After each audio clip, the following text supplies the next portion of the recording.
carbon green, the global the greenhouse gases. We have that measure by the end of this year. We want 100% by the end of 2022.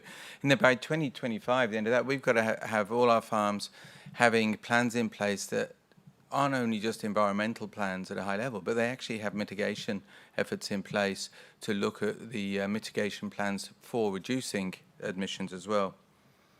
Now, I suppose it was quite interesting yesterday. It was quite reassuring yesterday. I think we did a show of hands. Someone called for a straw vote, and I think about 50% of farmers in the room actually put their hands up to indicate that they've already got a handle on the greenhouse gas numbers, which was, a real big step. It's probably a lot higher than I personally thought it would have been from the discussions we've had in previous sessions of the board and things like that.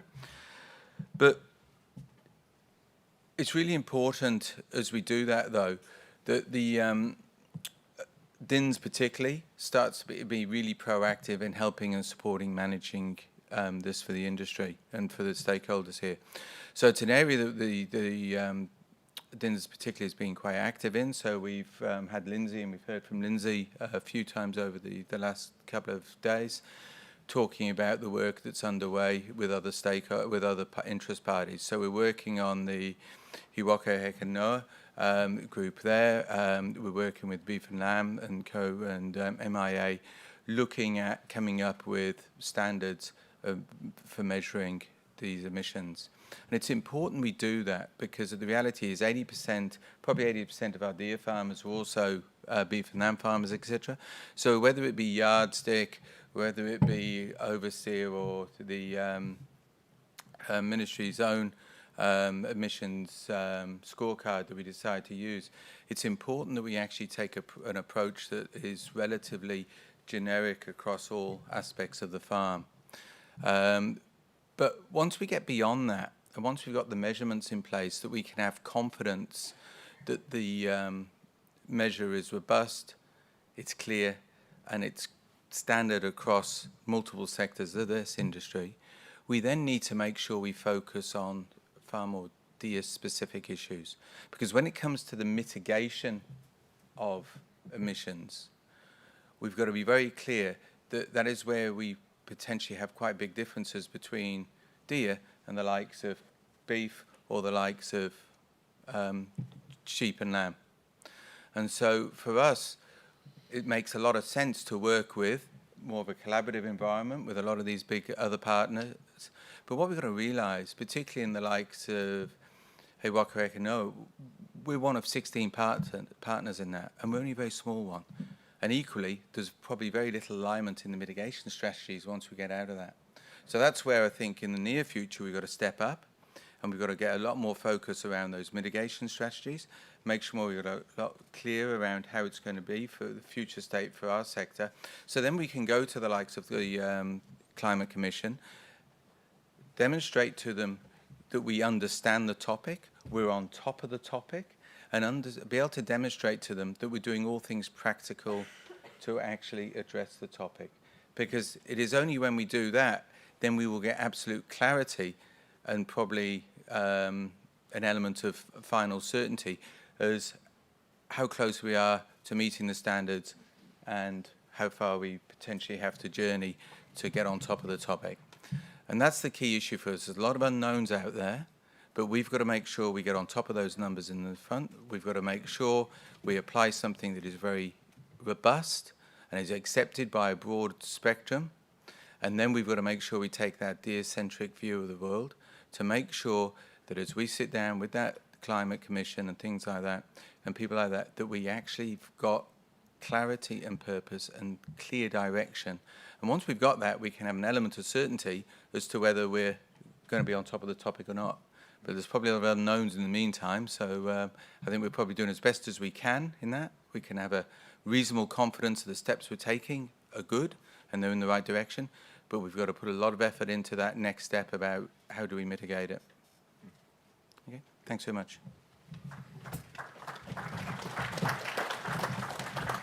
Thanks, Nigel. How are we going for time? Good? 2 or 3 minutes each. 2 or 3 minutes each. Good. That was. So the next one is Tony, who needs no introduction to anybody either, I don't think.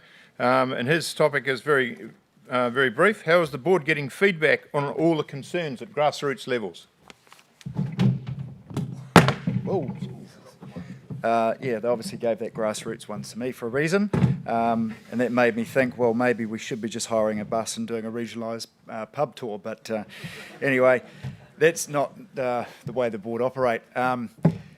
Obviously, amongst the board here, there's 3 DFA representatives, and amongst the group of 8, there'd be 5 that actually do own farms and operate their own farms. So, you know, we're pretty close to the soil in that sense.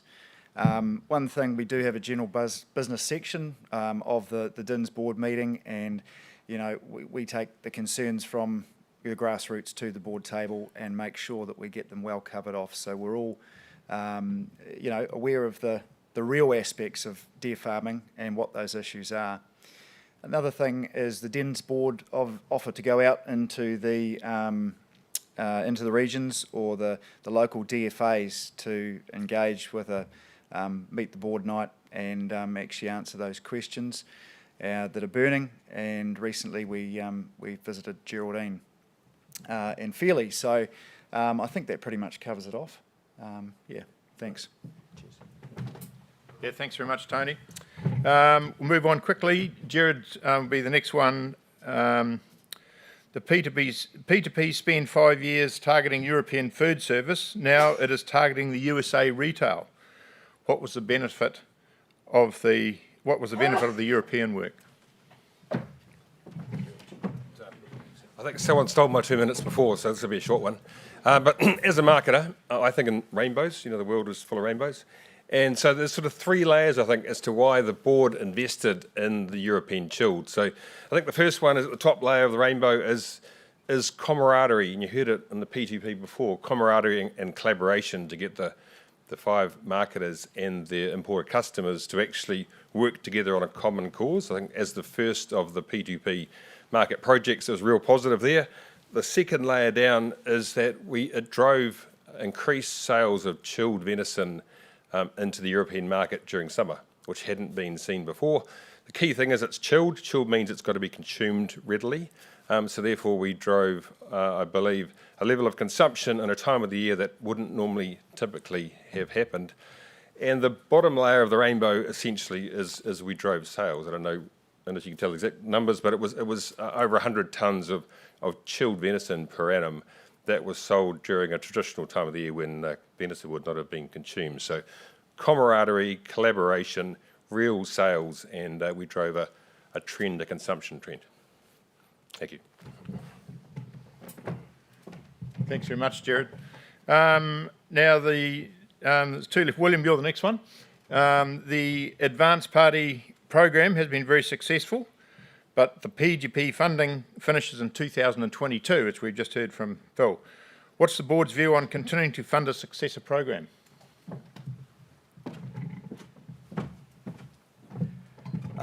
Thanks very much. I'd just like to thank Phil and Mandy actually for doing my presentation already for me, so I won't go on about it too much. But when I first started with the board 6 years ago, that was the first thing we signed off on. My first board meeting was the current P2P, and we agreed then to draw down the reserves. So I think we've taken the reserves from just over 5 million down to about $1.5 million, and we increased the levy by about 2 cents a kilogram for venison, and that helped obviously pay for the P2P, and a part of that the advanced parties. So the board obviously are supportive, as Phil and Mandy pointed out, of continuing the P2P. It has been a big part of the overall vision of DINS as a growing, healthy, industry, and so we're it's a big key part of our strategy. So I guess going forward, how it's going to be funded is going to be an interesting conversation, I suppose, going forward. But we are supportive. It's been really big, and I know just for my own 2 farms, the value it's added to for my managers, etc., has been huge. So thanks very much. Thanks, William. And just in terms of continuity, I'll read out the hairy little line that I got as well, and then the last one will be Amy. Right, the statement given to me was, with Osprey planning to phase out TB testing for low-risk areas, is the board reassured that the vector control programs will be adequately funded to ensure we don't have TB creeping back? Recently, the Hawke's Bay outbreak showed how quickly things can deteriorate if one link in the vector control program fails. So just 2 or 3 points. The first thing I'd say is I think we'd probably all be quite happy if we didn't have to do too much TB testing. And I've certainly always been the advocate of that, provided we understand the risk factors that occur around about your farm. And the risk factors include what's going on in the area in terms of other farming operations, and also what's happened with the feral population in that area, which is the vector that can spread the disease. So, and so I think moving as the incidence of infected herds dropped, it looked more and more a viable option. And don't forget, from a farm point of view, if you're killing animals, there's animals that are going through the meat inspection process all the time, so in actual fact there is a way to pick up the infection there. But, and so that's good. I thought that was that reasonable progress. And then boom, Hawke's Bay. And it's failed for all the reasons I've just talked about. So Osprey I think they've been a little bit remiss in terms of the vector control programs that would occur around that area. The infection has been smouldering around there since the late 90s. There was a major outbreak in the late 90s, which was cleaned up, then occurred again about 2007 and 2008. And then it's occurred again in the last couple of years or so. So I think that's a good example where you've got to be totally confident of the factors that the risk factors that you have, and for all intents and purposes, we thought that Osprey had good control of the feral population in that area, so in actual fact the disease would be contained in that area. And that has clearly not been the case. So there's still a lot of things to work on. And just last night I got an email to say that the number of infected herds in that area has gone from 17 to 19. So we're not making much progress yet. So I'll leave my comment at that stage. And last but definitely not least, in fact a record breaker. We've got Amy, who was appointed as a board observer, and she's got the honour of being the first woman associated with the DINS board. So well done for that. And she's going to just tell us why she put her hand up for that role.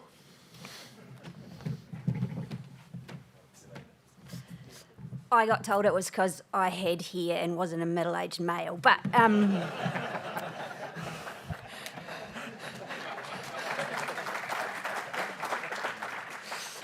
so some background, I actually started as a vet in Southland, and it was great. I learned how to velvet and work with deer, but I didn't like the weather, so I have to say, so I moved a bit further north. But I've always worked with deer farmers, and I find it great, and I really enjoy it. And then I've, over time, become president of the deer branch, and it was just really interesting to be involved with DINS because they always seem so proactive from my point of view, and it's really interesting, and I'm really enjoying it. It's completely out of my depth, and half the time I have no idea what they're talking about. But it's really great. So if anyone's interested, like, I'm more than happy to ask. You know, if you've got questions, you're welcome to ask. And if you want to do it, put your hand up, because it's a very awesome experience. Thanks, Amy. Yeah. Thanks, Amy. That's really good, because I believe that the board observer role, it's a 12-month appointment. It's available over the calendar year, and it's a really good opportunity for people just to have a look at what happens. And Amy is all the time involved in the discussions at all the board meetings and all the board activities. So she gets a really good understanding of what goes on, sees all the paperwork and all that sort of thing. So there's no there's nothing hidden. So at that point, I think we might crib a couple of minutes if there's burning questions. crib a couple of questions. Has anybody got any direct questions of any one of the individuals here? Yeah.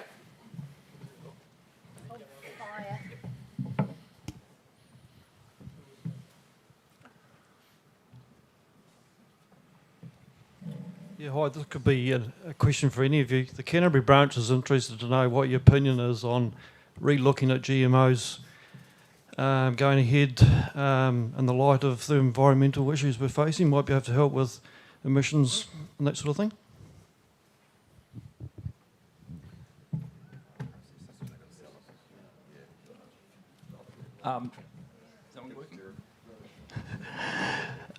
So there's two parts of it. One's GM feeds, and the other might be the modification of the utilisation of GM. So the board's policy on GM at the moment is that whilst it's not, they're not actually available in New Zealand, GM pastures, so it's a fairly easy decision to make, but that in future no technology should be ruled out if it proved efficacious in providing that kind of benefit, but only if it was acceptable to the markets that we supply. On that other question around the current standard around non-GM feeds for Savannah qualifying deer, we undertook a review of that midway through last year, and both the farmers who were consulted on that and also all of the marketing companies were unanimous on the benefits of keeping that GM exclusion in place. Sorry, not all of the farmers were in favour of it, but the vast majority were. So that is still in place. Thanks, Innes. Any other questions? Yeah, the question is around this know your number. Okay, so we get to know our number, know what our cost is, or when we get the final reading on it. The transport industry get their cost, the processor gets their cost, and the exporter get their cost. Now, you've all heard about the trickle-down effect. So who's the payer? So we know who the payer is, eh? The payer is the poor old deer that's going off to the works in a truck, paying his percentage for the trip to there. He's paying the people at the works, he's paying that. So as a producer, are we going to get the return of an eyeball, or are we going to get something else? You know, like it's all these things add up, you know, and it's usually only the supplier that ends up with the bill. Yeah. So how are you going to handle that? It's a good question, and Lindsay's a man who's all over that sort of thing. But what I would say in the first place is we've already seen from Lindsay's material the way to measure GMOs is the greenhouse gases is still not that accurate, and there's a whole lot of questions about that. And I believe that we need to know from our sector point of view what are the outputs, and we need to understand how they arrive at those outputs. So you've got the ability to be able to manipulate them if we need to. So that's the first part, and I think there's the stages that you mentioned in terms of processing and transport and that sort of thing. We need to get a better understanding of that, and because I think it will be important. And I think it's the lack of information at the moment, which I personally find quite frustrating to understand how it works. And I think once and Lindsay's doing a great job in terms of getting his head round the overall process and keeping us informed on the on where it's all heading, and particularly with that He Wakareka Noa. Anything else to add to that? Ian, you're not going to get out of here without answering one about the levies. Are we getting equal enough share spend on velvet and venison for levy? It seems that the velvet returns are growing like crazy, and the potential in the short term looks like it might be the way to reward the deer farmers. Are we getting enough spend there equally? And this is going to answer this one for me. No, I'll give him a minute to think about it first. We've got quite a strict budgeting program within DINS. So the process, in fact, will start virtually after this meeting, in preparation for the beginning of the 1st of October, which is the financial year. And so, in actual fact, Innes gets his team together and they work out where they think they need to be able to spend the money in terms of apart from just the running of DINS, but also the promotional budget, which is a big chunk of it, which goes to velvet and to venison. And so those budgets are set well before we get to the beginning of the year. Hinging upon that is how we're going to fund those budgets. And I think it's reasonably well known that over the P2P program there were some reserves which are being used up and then the rest of the funding has come from the levies.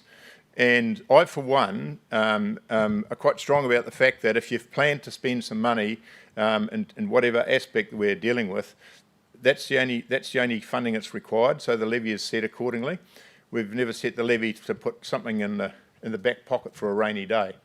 So I think that's certainly quite strictly controlled. And I think Innes will remember probably better than I do, but the balance between the Velvet, the money spent in the Velvet field and in comparison to the venison field is pretty much proportional to where the levies are collected, and it's reasonably equal. Yeah, Tony was bang on just before. It's about 45% income from velvet, 55% from venison. Our expenditure is broadly in line with those income streams. Over the longer term, there's some yearly variation. Over the last couple of years, there's been substantial investment from DINS into the Veltrack system. There is going to be a substantial amount going into the China development project. However, you are right that at the board, when we're looking at our 5-year budget, we see that velvet income is going to be increasing as venison income is likely to be dipping through that 5-year period. So there will be some questions around the allocation of those revenues over the next 5 years. Can I just add just a little bit to that? It's been a bit of a chat around the board that now that, or if the trajectory of the velvet, money coming in and the levies gained by that the composition of the board is slightly skewed towards venison. So it's something for the SAP to think about, and maybe even constitutionally later on, with only having Tony as one velvet processor on there. So it's just something to think about as they sort of, the velvet and the venison seem to be getting close to neck and neck. So something to think about. Thanks, Chris. And that's us. Thank you very much. And I just reiterate right again that we always hear from the DINS exec, and they like hearing from farmers or anybody who's got any comments, as do all the board members. We're very happy to be contacted at any time, any hour of the day or night, doesn't worry me, to talk about any issues or queries and questions that you may have. So continue with that attitude. Thank you very much.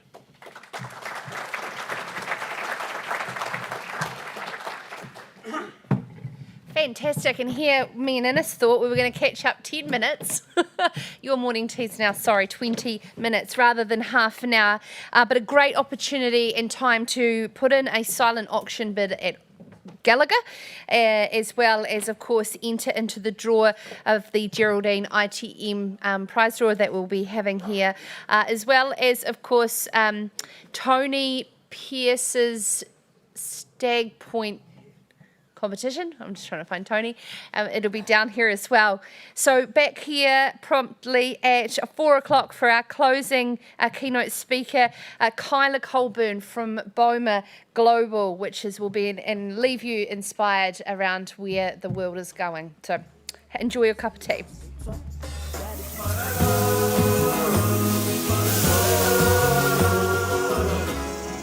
Your undivided attention. It's the least you can give meat this good. Silver Fern Farms' new premium burger range.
couple of years ago, we purchased a tough 3,000 acre hill block adjacent to our 4,000 acres of flats. This block has added the perfect balance to our venison program and Peel Forest Estate. At Peel Forest Estate, all our deer have electronic ear tags. We use Gallagher equipment to record every facet of the work that happens here, whether it's animal health, weights, grouping, pedigree analysis, comments and drafting. We have a very accurate data collection system which we then analyse on either the Gallagher APS software or CervidIQ. You know, back in the day when we didn't have the access to Gallagher software and hardware, it was all manual data entry and yelling tag numbers out in the deer shed with dirty ear tags, everything. It was a nightmare and took forever. We've got 8,000 deer here. They're all EID'd now. They're all DNA'd, so we have full pedigrees on every animal here on the farm. And we do a lot of recording of certain traits and weights, and so you know the amount of data that we're gathering here is huge. And without Gallagher, it used to be a huge job. Now it's made it very easy. You know, I make draft lists on the HR5, and I can now process 600 hinds an hour through the Octagon, drafting 8 different ways, which is invaluable at mating time. I'm sending the hinds out the door as fast as the boys can keep them up to me. In the past, it was a massive job. We continue to grow with the software. We're using it more and more and creating more traits and more life data fields, and just the level of information that we have on our animals now is massive. You know, we're running 4 deer sheds. We've got 2 TSIs, 2 HR5s, so we can be gathering data all over the show here now. You know, the other thing I really like about Gallagher is their backup support. We've always there might be some teething problems, or I don't know how to do something, so they're just a phone call away. They jump on TeamViewer, and so they're on my computer basically, showing me how to do it, and they always have a solution to my problems. It's very simple to load from APS Office. All the analysing we do there we do a lot of analysing within APS, but we also download sessions and analyse further on Excel and our stud program too, and that's all very seamless and easy. So all in all, we couldn't live without it now.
Your undivided attention.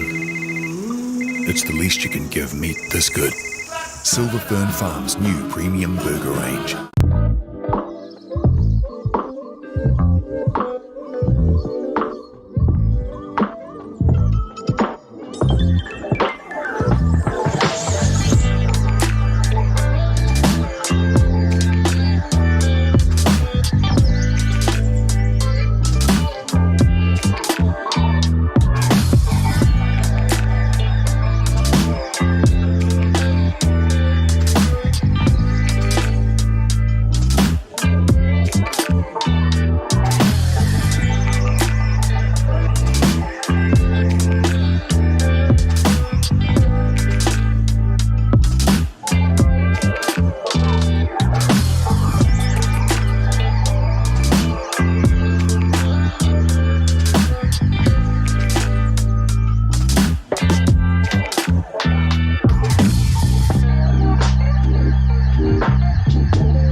A couple of years ago, we purchased a tough 3,000 acre hill block adjacent to our 4,000 acres of flats. This block has added the perfect balance to our venison program and Peel Forest Estate. At Peel Forest Estate, all our deer have electronic ear tags. We use Gallagher equipment to record every facet of the work that happens here, whether it's animal health, weights, grouping, pedigree analysis, comments and drafting. We have a very accurate data collection system which we then analyse on either the Gallagher APS software or CervidIQ. You know, back in the day when we didn't have the access to Gallagher software and hardware, it was all manual data entry and yelling tag numbers out in the deer shed with dirty air tags, everything. It was a nightmare and took forever. We've got 8,000 deer here. They're all EID'd now. They're all DNA'd, so we have full pedigrees on every animal here on the farm. And we do a lot of recording of certain traits and weights, and so you know the amount of data that we're gathering here is huge. And without Gallagher, it would just it used to be a huge job. Now it's made it very easy. You know, I make draft lists on the HR5, and I can now process 600 hinds an hour through the Octagon, drafting 8 different ways, which is invaluable at mating time. I'm sending the hinds out the door as fast as the boys can keep them up to me. In the past, it was a massive job. We continue to grow with the software. We're using it more and more and creating more traits and more life data fields, and just the level of information that we have on our animals now is massive. You know, we're running 4 deer sheds. We've got 2 TSIs, 2 HR5s, so we can be gathering data all over the show here now. You know, the other thing I really like about Gallagher is their backup support. We've always there might be some teething problems, or I don't know how to do something, so they're just a phone call away. They jump on TeamViewer, and so they're on my computer basically, showing me how to do it, and they always have a solution to my problems. It's very simple to load from APS Office. All the analysing we do there we do a lot of analysing within APS, but we also download sessions and analyse further on Excel and our stud program too, and that's all very seamless and easy. So all in all, we couldn't live without it now.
Your undivided attention.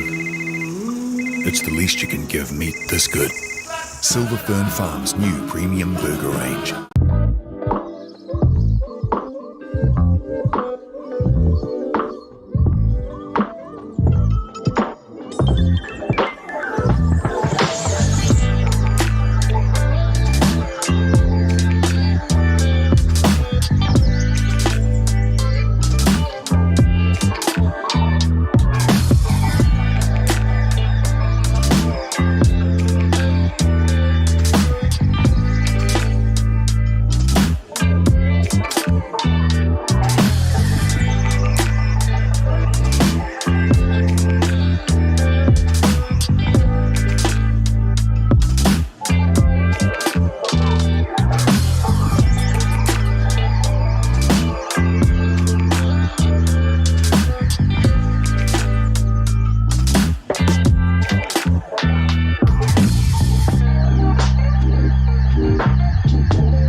Okay, so thank you so much to everyone who is sitting down. We will get the conference underway and our stragglers will just have to straggle on in because we have a very wonderful keynote speaker to close out the 2021 Deer Industry Conference here at the Bill Richardson Transport World in Invercargill. Fantastic. Now, keynote speaker to close is Kyla Colburn from Global BOMA. She's the co-founder of BOMA Global. Sorry, here, Kyla, and the CEO of BOMA New Zealand. You may have heard myself and just previously Phil McKenzie mention some of the outstanding speakers that we heard at the Itipu BOMA Grow Summit that was at the Town Hall in Christchurch last week. That's definitely spearheaded by Kyla and her team, as well as the highly successful Singularity U New Zealand and Australian summits, introducing more than 2,500 people to exponential technologies and the impact on humanity.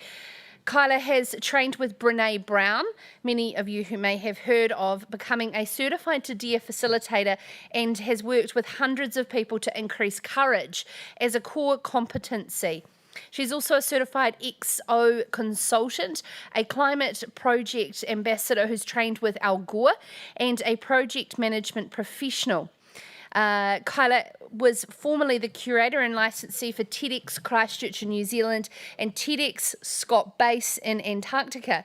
She's a native New Yorker, so she would have been asked the tweet earlier around how New York is back, baby. You would have enjoyed that, Kyla. Kyla speaks English, Spanish, French and Italian, holds a degree in hotel and restaurant administration from Cornell University, and has been a serial entrepreneur since the age of 22. Be ready to be uplifted by Kyla as she graces the stage.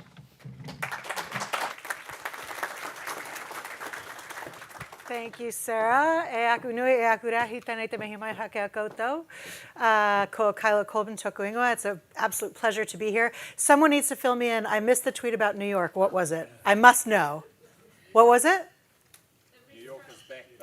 New York is back, baby. Yeah. Do you know, I'll tell you what, there's been such a huge sense of cognitive dissonance for me because I work with people all over the world. And I have to say, I don't think we fully appreciated just how good we've had it here in Aotearoa, New Zealand for the past year and a bit. I was on a call a couple months ago with a colleague in New York, a colleague in France, a colleague in Germany, and one in Canada, all of us on this Zoom call. And we get on the call and I'm like, how's everybody going? And the France one's like, we've just shut down again. And the German one's like, we're closed until June. This was like in January. And the Canada one was like, our hospitals are completely overrun. And they're like, how are you doing? And I'm like, we're fine. I mean, it's almost embarrassing, but really, I think we don't realize just how much we have to appreciate and how good we've had it here. So New York is back, yes. In New York, a big part of the reason we've had it good here is because New York never really went away because it's New York and we're fucking impossible to shut up and keep a lid on.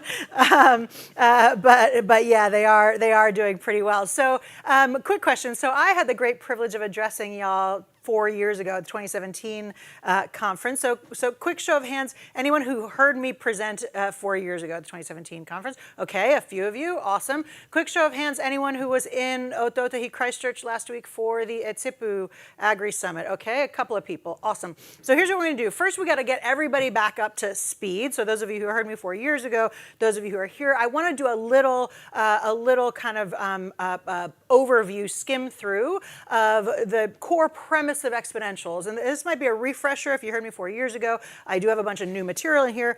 And then I want to touch on the four themes that really came out of last week that I think are so important for you to understand and appreciate.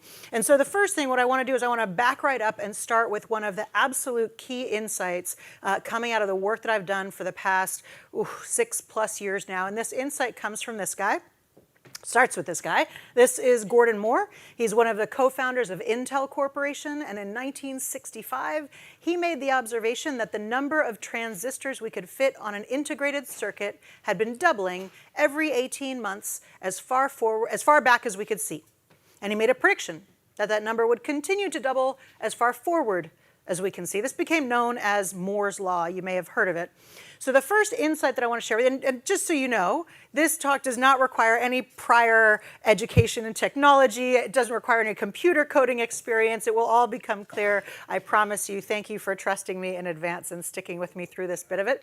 So doubling of transistors on an integrated circuit. The first insight I want to share comes from this guy. This is Ray Kurzweil. And what Ray Kurzweil said was, hang on a minute. What if you've got it wrong, Gordon Moore? What if the interesting thing here is not about how many transistors we can fit on an integrated circuit? What if it's actually not about the transistors at all? What if we zoom out and we say, instead of looking at the number of transistors we can fit on a circuit, like the mechanics of it, we look instead at what we might call the price performance of computing. How many million instructions per second can you buy for $1,000? Price performance, right? So fun fact, if you have heard of Moore's Law, fun fact you may not be aware of is that Gordon Moore made his famous prediction based on a data set of 4. He had 4 data points. But when Kurzweil zoomed out on this and he looked at the price performance of computing, what he saw is that that number has been doubling for almost 120 years, starting way back with the beginning of computing with electromechanical punch cards, moving on to relays and then vacuum tubes and then transistors and only then integrated circuits. Moore's Law is actually the 5th iteration of this underlying doubling in price performance, not the first. Kurzweil called this the law of accelerating returns. That's insight number 1. It's not about the transistors. It's about the price performance of computing. Insight number 2 is that when we start to explore exponential trajectories, what happens with them is that they move slowly and then suddenly. Slowly and then suddenly. So 3 critical characteristics of exponential growth that are actually imperative for everyone to understand, I believe, regardless of what industry you're in or what your role is. The first one is that they look flat for a really long time. That's the slowly bit. That's where your technology is going from 0.01 to 0.02 to 0.04 to 0.08. Like, you know, it's doubling, but it's still nothing, right? Looks flat for a really long time. And because it looks flat for a really long time, our brains are totally not wired for it. We evolved on the savannah chasing prey and running from predators that behaved in a predictable, linear fashion. We evolved to understand that a lion could run from that end of the room to that end of the room. Not that a lion could run from that end of the room to the moon. And so as a result, the experts continue to predict linear, no matter how much evidence we have to the contrary. Gordon Moore himself twice said that Moore's Law was over. Both times proven wrong. Like, since I first started doing this work 6 years ago, I've had so many people say, oh, Moore's Law, no, that's over. It's still going. I just read an article today about the next iterations of it, right? The guy who invented the law can't get his own law right. So I don't know what hope the rest of us have. But here is the thing to understand about an exponential curve. 30 linear steps, and we're back out at afternoon tea.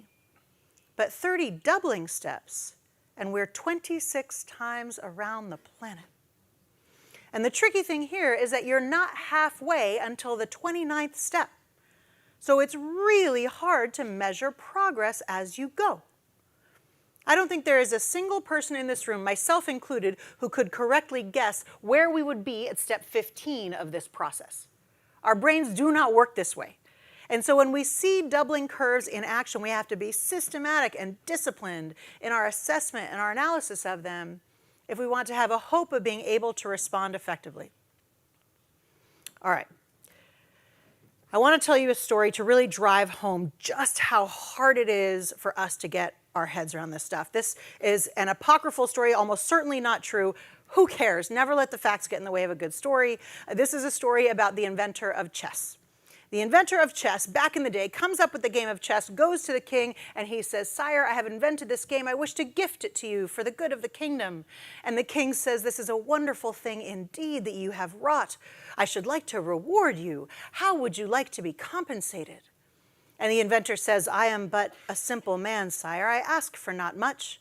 Merely a single grain of wheat on the first square of the chessboard, and 2 on the second, and 4 on the third, and 8 on the fourth, and so on, until such time that the board should be full." And the king thought to himself, "This man is very clever with games, but he knows not how to value his work." And he readily agreed to the inventor's request. Well, you can imagine where this is going, right? By the time they reach the 64th square of the chessboard, the king would have owed the inventor 18 quintillion grains of wheat. Put all together, those grains of wheat would add up to something along the order of 1.2 trillion metric tons. To put this in some kind of context, the entire global output of wheat for all of 2017 was 753 million metric tons, so 1,600 times the entire global output of wheat for all of 2017. That's what the king would have owed the inventor. If you took those grains of wheat and lay them end to end, you would reach Alpha Centauri and back. And the thing that I want to drive home here is not that it's a big number, because you knew it was going to be a huge number, right? Like, that's not the punchline. The thing I want to drive home here is just how difficult it is for us to get our heads around the trajectory, how difficult it is for us to measure progress as we go. So we're going to play a game, and here's how this game is going to work. So we're all on board. We get to square 64 of the chessboard, and we are at 1.2 trillion metric tons roughly. What I'm going to do is, in just a second, I'm going to ask you to stand up, and I'm going to start counting down. Not by 1. I'll count by bigger number. I'm going to start counting down from 1.2 trillion. And when I pass where you think we're going to be when we're halfway, I want you to sit down, right? So the 64th square, we're at 1.2 trillion metric tons. When I get past where we're going to be at the 32nd square, that's when I want you to sit down. Okay, everybody stand up, come on, come on. It's been a long 2 days. Stand up, stand up. Okay, so I'm gonna start counting down. You sit when you can sit down when you need a break, but if you wanna play, you gotta sit down when you think it's legit, right? Okay, so 1.2 trillion metric tons, we're on square 64. Where do we think we're gonna be when we are on the 32nd square? Who thinks half of 1.2 trillion is 600 billion? Who thinks it's 600 billion? Good, you're all paying attention. Okay, no, you can sit down if you like. Okay, go for it. Sounds good. All right, so it's not 600 billion. Who thinks that we're going to reduce that by an order of magnitude? Let's say 600 million, reduce it by an order of 1,000. 600 million? No. 300 million. 250 million. 100 million. 50 million. 25 million. 15 million. 10 million. 5 million. 2.5 million. 1 million. 750,000, 500,000, 250,000, 150,000, 100,000, 75,000, 50,000, 25,000. The actual number is 279. It is so hard. I'll tell you, I have played this trick on so many people, and no one ever gets close. It is so hard for us to get our heads around this stuff slowly and then suddenly. Nothing, nothing, nothing, and then everything seemingly overnight, and all of the incumbents are like it came out of nowhere. There's no way we could have known. Right? The reason, when I learned about this stuff, the reason that I shifted the entire trajectory of my career to helping more people understand this is because I don't want anyone left saying, it came out of nowhere. There's no way we could have known. All right. I mean, that story is most likely apocryphal. I'm going to tell you a real world story to drive this point home. So you might have seen this headline, maybe, maybe not, who knows, 2016, an artificially intelligent Go player. This is the game of Go. Go, one of the most complex games we've ever invented, many orders of magnitude more complex than the game of chess. The total number of possible moves in Go, orders of magnitude greater than the number of atoms in the universe. Okay, reasonably complex game. 2016, a company called DeepMind comes out with an artificially intelligent Go player. It's called AlphaGo. And AlphaGo, in March of 2016, beat Lee Sedol, the then world champion at the game of Go. This was an extraordinary achievement. It happened fully a decade before the researchers expected it to happen. Absolutely stunning. There's Lee Sedol realizing he's out of a job. Right, so this is March of 2016. A year later, DeepMind comes out with a new artificially intelligent Go player. It's called AlphaGo Zero. So the original AlphaGo beat Lee Sedol 4 games to 1. AlphaGo Zero beat AlphaGo 100 games to 0, which already is pretty amazing. But even more amazing is how they trained it. So typically, you want to train an artificial intelligence to do something, an AI to do something. What you do is you feed it lots of data. You feed it lots of data. And you tell it this is what you're looking for and this is what you're not looking for. So let's say you want to train your AI to recognize pictures of cats. You feed it millions of pictures of cats and millions of pictures of not cats, and you tell it, these are cats, these are not cats. And it adjusts all that data, starts to process it, extrapolates patterns, and goes, okay, the pictures of cats, they all have ears like this. Okay, but maybe one of my ears got chewed off because I was in a fight. So they got eyes shaped like this, and whiskers, and a mouth like this. What? But maybe it's just me holding a cat mask. Okay, so they're also looking for a body like this, and a tail, whatever. So it starts to be able to identify these are cats, and then you feed it a new picture, and it takes all that information and goes, yep, cat, or nope, not cat, right? A little bit oversimplified, but broadly speaking, that is how it works. And with the original AlphaGo, that is exactly what they did. They fed it 40 million historic games of Go. They said, these are the winners, these are the losers, this is what you're looking for.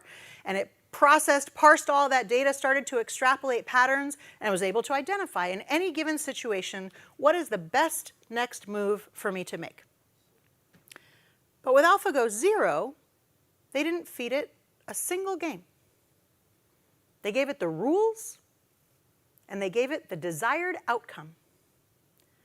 And they let it play itself. Starting with random play, literally any move will do. It played itself 4.9 million times, and within 3 days was the best Go player in the world. Slowly, and then suddenly, nothing, nothing, nothing, and then everything. And I don't want anyone left saying it came out of nowhere. There's no way we could have known. I was sitting over there earlier and I heard someone from the board talking about how nobody could have predicted that we would have closed all the restaurants, right? We all started to get real familiar with exponential curves a year and a bit ago, right? Or as this one that I love, time spent looking at exponential curves. Month of 2020. All right. So insight number 1, it's not just about the transistors, it's about the price performance of computing. Insight number 2, slowly and then suddenly. Insight number 3 is that this stuff does not only apply to computing. It applies to any technology once it becomes what we call information enabled. Think about something like photography. Photography used to be substrate enabled, right? It was dependent on the physical film for you to do the thing. And then it became information enabled, dependent instead on ones and zeros, and once that happened, it started to follow a doubling in price performance, much like computing. The first digital camera had a resolution of 0.01 megapixel, right? Slowly then suddenly, 0.01, 0.02, 0.04, 0.08, it's never going to be good enough. My phone has a resolution of 40 megapixels. Right? Slowly and then suddenly. So let's take a look at some of the other technologies that are following this doubling phenomenon and see what they imply. This is one of my favorite all-time charts. This chart is called Welcome to the Terror Dome. This is not a terror chart for me. It's a very happy chart for me. It's a terror chart for the people who made it. That's the good folks at the CIA, the World Bank, the Energy Information Administration. And what we're mapping here is the price performance of energy by different fuel types. Okay, so on the y-axis, we've got the price per million BTUs. On the x-axis, we've got the year. We're mapping 5 different fuel types, and what happens? Starting in 1949, 4 of those fuel types bump along. They bump along the bottom. They go up, they go down, they go up, they go down. Over time, they gradually trend upwards. Those are our fossil fuels. Fossil fuels are linear technologies, and linear technologies, what linear technologies do in terms of price performance is this. They bump along, they go up and down, and over time they gradually trend upwards.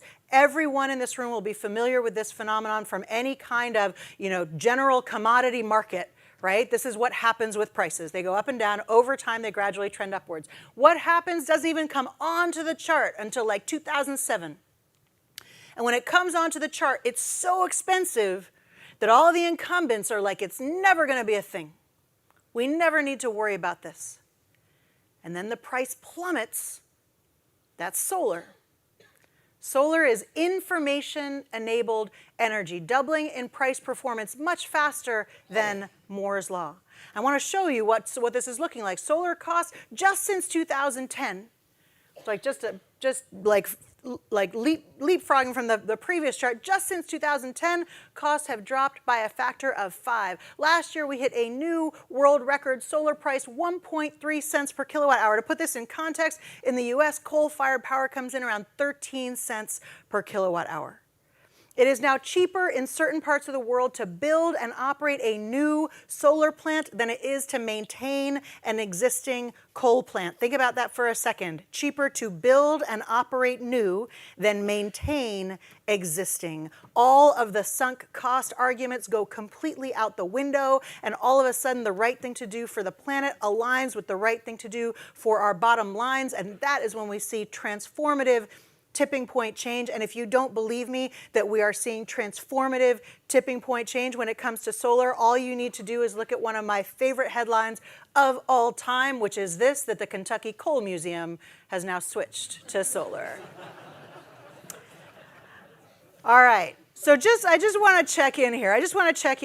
Does everyone understand this chart? Have I explained the phenomenon clearly? Anyone have any questions about what I'm trying to convey with this, the doubling in price performance and the general message that we've covered so far? We're all good with that?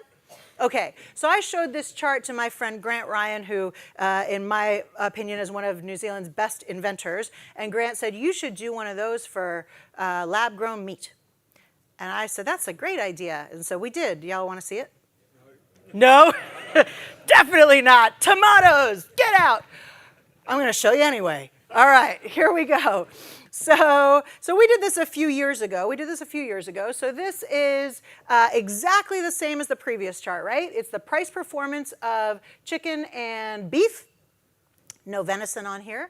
On the y-axis, we've got the cost per kilogram, so exactly the same structure as the previous chart. Y-axis, we've got the cost per kilogram. X-axis, we've got the year. We can only find data going back to 1980. That's fine. It's enough to be statistically significant. The blue line is the beef. The orange line is the chicken. And what do these two lines do? They bump along. They go up and down. Over time, they gradually trend upwards, right? Linear technologies are inflationary in nature. What happens? Beef hits a high of $9.87 in around 2014, came back down a bit off of that high. I'm sure we'd all agree, and there'll have been some fluctuations around COVID. Obviously, I'm sure we'd all agree that if we were to zoom out and project forward another 10, 20 years, we'd expect this to be, more expensive over time, right? Cost of living, just general inflation, right? Should we do it? Should we look at, yeah?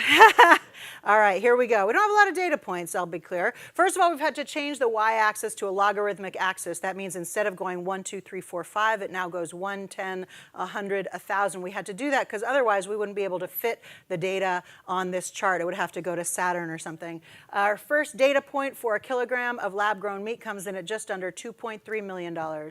Our second data point for a kilogram of lab-grown meat comes in at $40,000. Our third data point comes in at $80. $80 is still a lot of money for a kilogram of meat. Does anyone doubt that number is going to continue to come down? Price, performance, law of accelerating returns. I showed you this chart in 2017. As Sarah said, last week we ran at Sipu, the Boma NZ Agri Summit in Otautahi Christchurch. We had a whole bunch of wonderful speakers, and what I want to do is kind of bring you up to date with what got covered there, and it's sort of where I titled this talk "Then, Now, Next" because we last met 4 years ago. We had some stuff updates for what's going on now, and some projections for where the puck is headed over the next wee while.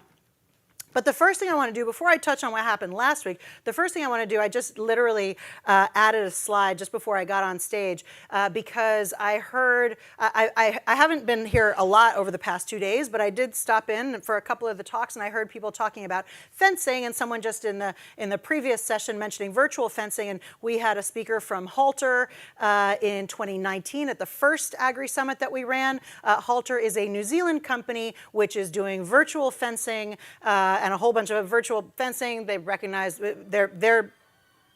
Oh my God! Can I get it? Can I get it? Let me. Where's the phone? Where is it? Where is?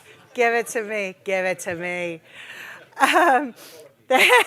They can tell. They can. All their messaging is towards cattle, but I don't see any reason why you couldn't use this for deer. They do virtual fencing. They can tell when the cows are on heat. Anyway, definitely worth checking out. And you can change the fences round when you want to. And you can move them from paddock to paddock and do whatever you like. So Halter, I think the website is halterhq.co.nz. Definitely worth having a look there. All right, so I mentioned we were going to have 3 insights and 4 themes. We've had the 3 insights. It's not about the transistors, it's about the price performance of computing, slowly then suddenly.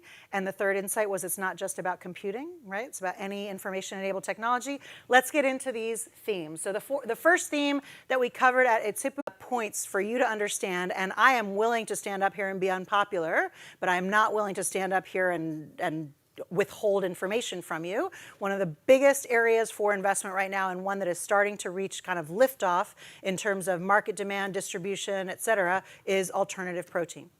So when it comes to alternative protein, the piece of good news that she shared, meat sales up 19.2% in the past year. That includes beef from Brazil, which has a terrible climate record. And so, she's not saying 3% increase in market share between 2019 and 2020. Huge, 3% increase.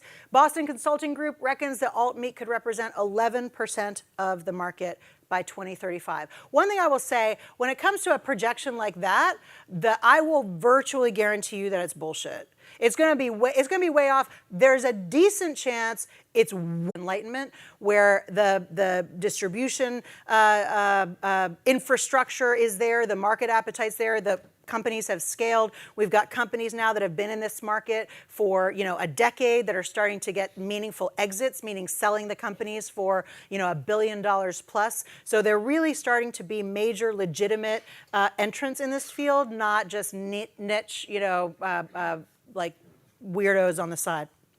All right, the final stat that she shared is that self-identified meat eaters have gone down from 85% to 71% between 2019 and 2020. And again, take that as with the grain of salt of the first bullet point, right? Meat sales up by almost 20%, self-identified meat eaters going down. What's going on there? There may be some consumption guilt going on. There may be some people who call themselves now reducitarians or flexitarians. Who knows? What I am wanting to do is, again, empower you so you are not in a position of saying it came out of nowhere. There's no way we could have known. These are trends we must understand if we want to be able to respond effectively.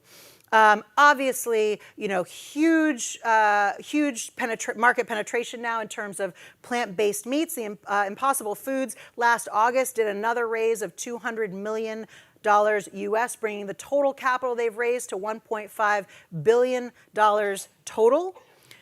From last year until now, they have gone from being in 150 grocery stores to 17,000 grocery stores. That is a 100-fold increase in a year. In a year. Slowly, then suddenly, nothing, and then everything. All right, that's the plant-based. The plant-based stuff is definitely ready for market prime time. What is not ready for market prime time, despite my earlier slide about the Terradome and the lab-grown meat? Lab-grown meat is not yet ready for prime time.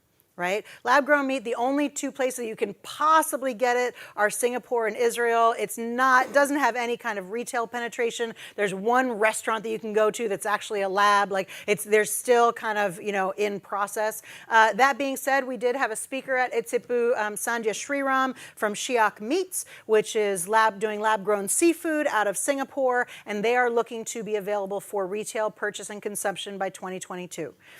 They've been invested in by our good friend Amy Novogratz, who runs a venture capital fund called Aquaspark. And I know Amy really well. I've known her for at least a decade. Their fund only invests in companies that they think are close to market ready. And so again, the signals are that we are getting closer and closer and closer to those tipping points when we go, it came out of nowhere, there's no way we could have known. All right, so that is, and just that reminder of that third insight, right? Slowly and then suddenly. The other thing that Louisa touched on as a really critical market trend to be aware of, certainly in terms of venture capital investment, and this is some great news for this room, is the idea of food as medicine. That is getting a huge amount of traction in terms of venture capital investment. And a stat that she shared, which will live in my head rent-free forever, is that 88% of Americans are metabolically unhealthy. That means high blood pressure, high cholesterol, pre-diabetes, or diabetes. 88%. I mean, it's not hugely surprising, but still, we're so cliche. Anyway, food is medicine. While I was up the back, I was reading a pamphlet about deer velvet and its impact on brain function. So go y'all. You've got a lot of opportunity here. All right, that's theme number one, is disruption. Theme number two, innovation.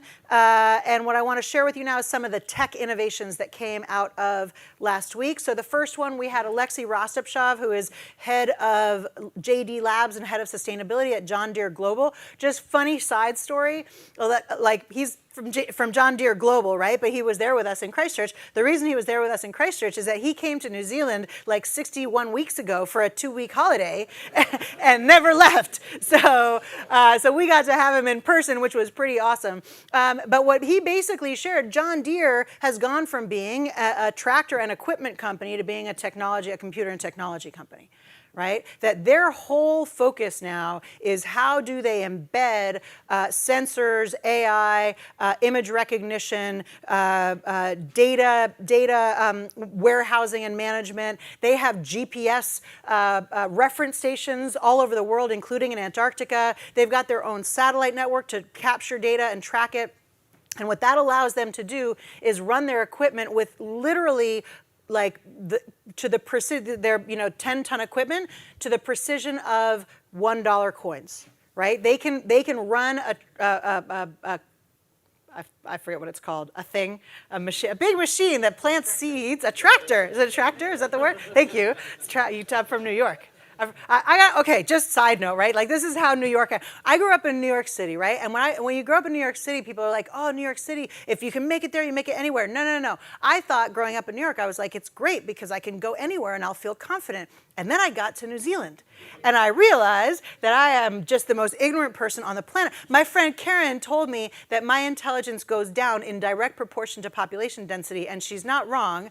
I am not joking. I got here and I had never, I'm from New York. I had never hung clothes on a clothesline.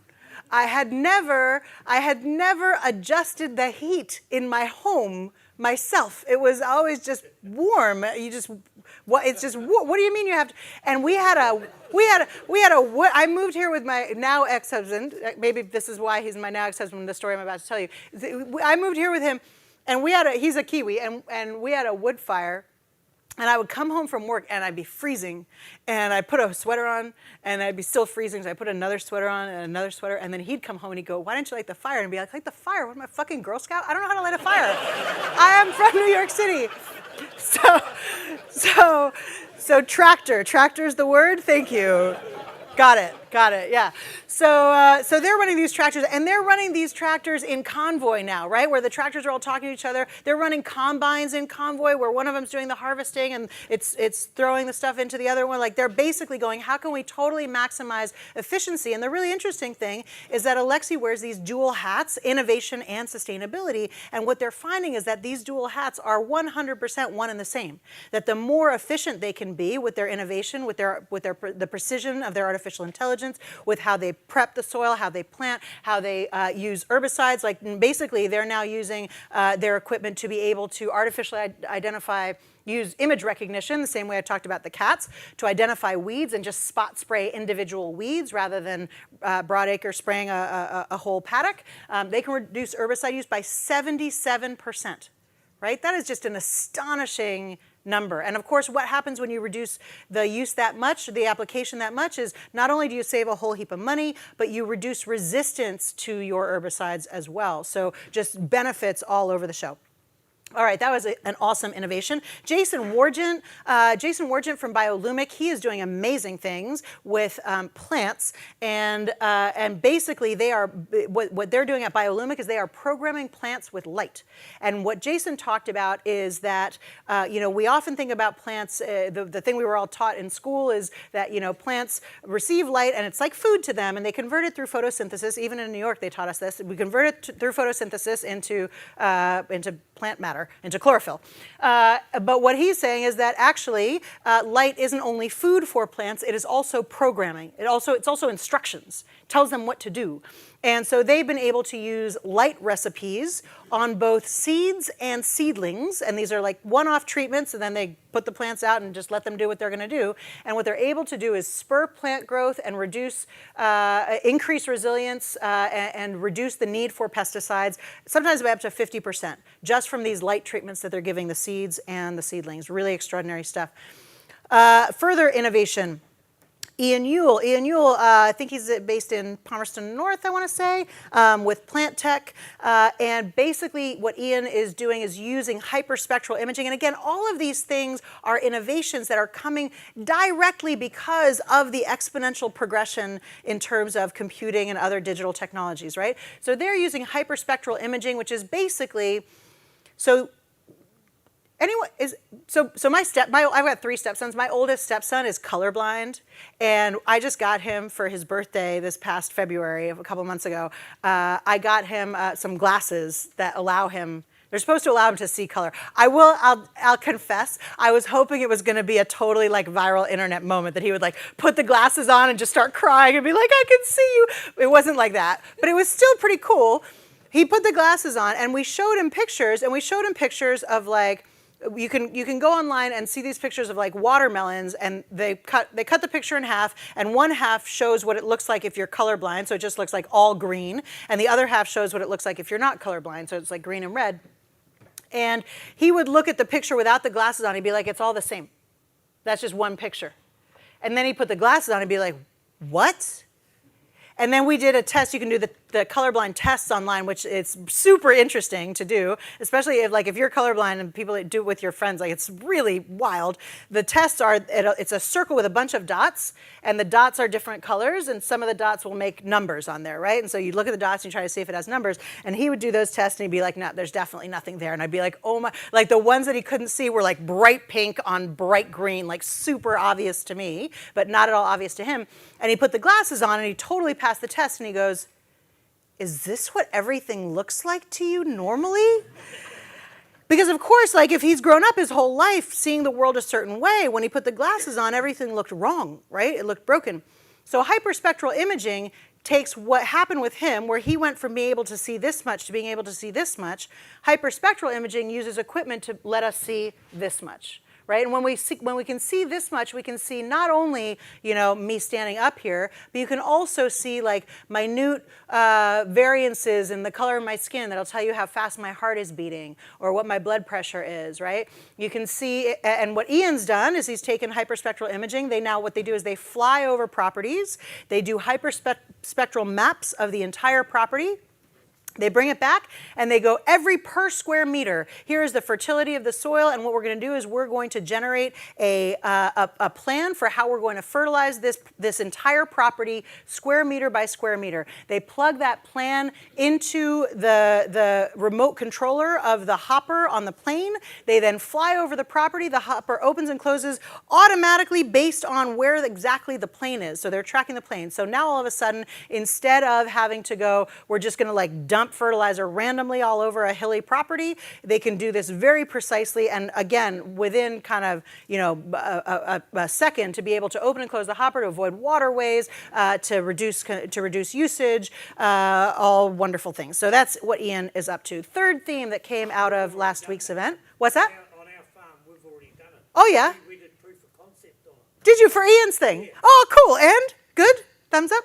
Oh, I've got a lot of nice maps with colours on it. Did you use, it worked. Thank you. Don't leave me hanging like that. It's terrible. I just got maps with colors. Oh, by the way, it worked really well. Right, okay, cool. Yeah. Completely, right? So he did that with Massey and Ravensdown. Yeah, awesome, cool. So this is the kind of thing now that we're seeing coming online, and like I said before, that we're starting to go past that, peak of inflated expectations, trough of disillusionment, and into applications that you can now secure and apply and use on farm. Third theme that came through last week, transformation. And one of the really interesting things is a lot of the conversation about climate change and climate mitigation didn't come down hugely to technology, despite what I just said about Alexei Rostopchinov and the innovation and tech piece and sustainability piece going together. So one of the big things that came out last week was from Steve Meller, CH4 Global, who was talking about Asparagopsis seaweed. If you're not across Asparagopsis seaweed, I would definitely be looking into this. He was talking about cattle, but ruminants. Is this a thing? Is this a thing? Did you talk about this already? No. Is this? No. Yeah, you're excited about this though. No. No. Okay. Curious as to know why. Not right now. Sorry. I got the mic, so we can talk about it after. So his research and other research I've read, although you may have different research, and the research may be different for deer, I'm not sure. But he's looking at cattle, and their research is showing that it cuts methane production by up to 90 to 95%. A 0.5% diet of Asparagopsis interferes with methane production 90 to 95%. Check in with Innes to see why that's not going to work for you in any way. I'm not sure. Why not? It does. Okay. It's constantly being applied. Yeah. So it works in a feedlot situation. Yeah. It doesn't work for pastoral species. Yeah. So he's got some answers for that. So we're gonna. All these talks, by the way, are getting uploaded to our YouTube channel, and you can watch them all. And one of the questions was literally that, and he has an answer for it, and I don't remember what that answer is off the top of my head. But I think there's something about. Anyway, I'm not gonna guess. But anyway, so. About 20% of the global methane emissions come from cattle. 80% comes from fossil fuel. Sure. And other sources. Yeah. Still 80% there once you got rid of the 95%. So basically the numbers that Steve shared are that if we meet all of our targets that we set in Paris, we are still 13 gigatons of carbon equivalent emissions short of keeping ourselves to a 2-degree rise in temperature. Now, let's be clear. First of all, there is no silver bullet when it comes to climate, right? It's a wicked problem. It's huge and complex. Definitely everyone needs to be doing their part. We are not on track to meet our targets under Paris. Nobody's on track to meet our targets under Paris. And 2 degrees is still a pretty shitty outcome, to be totally clear. However, what he's looking at is going, okay, if we do meet all of them, we're 13 gigatons short. If we reduce the methane emissions from cattle, that gives us 12.9 gigatons. So it's a huge lever that we have to pull. So that was Steve's talk, definitely worth watching. We had a bunch of people talking about regenerative agriculture. So this is Dave Maslin from NZ Merino. They've come out with, they created ZQ a while ago. They just recently come out with ZQ RX. ZQ RX is a platform for how how farmers can track their regenerative journey. And it's not one of the things he was really clear about is that it's not an audit process and it's not a tick box exercise. It's not a like, you've done all the things and now you're certified, yay. It's basically, I was here for the talk about health and safety before, and that it's not like you have no accidents, now you're safe, that safety is like the way of behaving rather than the kind of end state. And what Dave and the New Zealand Merino Company folks are doing is similar when it comes to regenerative ag. They have launched this with a whole bunch of sheep farmers. They've gotten fantastic uptake, actually. He said he was pretty nervous to launch it. And, it's nerve-wracking. It's nerve-wracking for, like, a New Yorker to get up in front of a bunch of, like, actual farmers and say, and here's what this person said about regenerative. I don't know if you're going to, kick me out of the room. But they launched it to a whole bunch of sheep farmers, and they got huge uptake. It was like 200 people they launched it to, and they got 171 farms signed up to it already. They are looking to expand this beyond sheep and beyond New Zealand. So both to additional industries, including potentially yours, as well as outside of the country. Well worth paying attention to that. Super interesting when it comes to regenerative ag. We had a few different folks talking about this stuff, where there are a lot of conversations about, oh, you should do this, and here's the He Waka Eke Noa, and here's the new requirements that are coming down, and a lot of like kind of beating up on farmers and more obligations and more things you have to be doing and more things you have to be spending money on. One of the really great things that came out of last week was how many people were talking about how we're going to fund things and how we're going to make it so that all these things are not only possible, but more desirable than not. So for example, we had the wonderful Mike Taitoko from Calm the Farm, and what he is doing is securing investors and bankers working together with being able to map data that you're already tracking, data coming off of farms, so that you can then, and working with suppliers as well, like insurers, so that you can then access loans at more favorable rates if your data is tracking to sustainability targets, so that you can access insurance at more favorable rates, again, based on the data that you're mapping to. We had Donna Muir and Prem Maan, Donna from head of natural capital at BNZ, and Prem Maan, who's the chair of Southern Pastures, which is Lewis Road Creamery. They were talking about the $50 million sustainability-linked loan that they've just done. So a lot of folks looking at, okay, yeah, all well and good to just say, how come you're not putting up more fences around your waterways, right? But understanding, actually, if we want you to put up more fences around your waterways, or if you want to put up more fences around your waterways, the money's going to have to come from somewhere. It has to be financially viable. Otherwise, why would you do it, right? Like it's just totally ridiculous to expect people to do things that's going to put them out of business. So that was something that was really exciting. Mike basically has been following this a long time, and he was like, globally, regen is a freight train that has left the station. There's no, we can argue about, one of the key points he made was that we can argue about whether you think it's a good idea or not, but because it's left the station, it doesn't really matter if you don't think it's a good idea. It's going to be that kind of conversation. Same with the climate conversation. It doesn't matter if you think that, climate is not something we need to be responding to. That is what the market is going to be demanding. And the fourth and final theme, and I think I'm almost out of time here, is inspiration. And one of the really fascinating things is that we talk about tech all we want. We can talk about money all we want, and ultimately what it comes down to is people, who we are, what we care about, what we stand for, where we want to go, who we want to be, what kind of a world we want to build. And so Jeff Ross, who started 42 Below Vodka, but who has now invested in Lake Howea Station, he basically laid down the challenge. What if instead of defending the problem, we attack the opportunity? He said Lake Howea Station is the biggest investment they've made by far, and they're looking to invest in more farms because they see this as one of the biggest opportunities imaginable. That the thing that has driven his business success with 42 Below and Ikoya and the restaurant groups and all the other things he's been invested in is global tailwinds. And climate change is the biggest global tailwind that has happened in our lifetime, and we have a huge opportunity here in New Zealand to build brand New Zealand and get out in front of it.